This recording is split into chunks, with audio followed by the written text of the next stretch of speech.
विजय मेळाव्यातून राज ठाकरे आणि उद्धव ठाकरे देवेंद्र फडणवीसांबद्दल काय बोलणार याची सर्वांनाच उत्सुकता होती। जे बाळासाहेबांना जमलं नाही, जे अनेकांना जमलं नाही, ते देवेंद्र फडणवीसांना जमलं असं म्हणत राज ठाकरे यांनी देवेंद्र फडणवीसांना जोरदार टोला लगावला। तर उद्धव ठाकरे यांनीही आमच्यातला अंतरपाठ फडणवीसांनी दूर केल्याचं म्हटलं आणि फडणवीसांवर टीका केली आहे।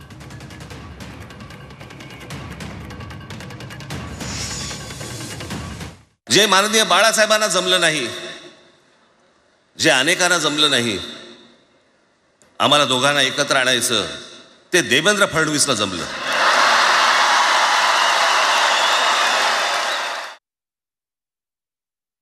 आमच्या दोघांमध्ये जो काही अंतरपाठ होता तो अनाजी पंतांनी दूर केला।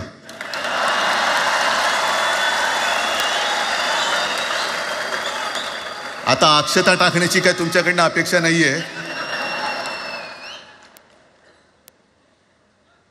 एकत्र आलोय एकत्र राहण्यासाठी।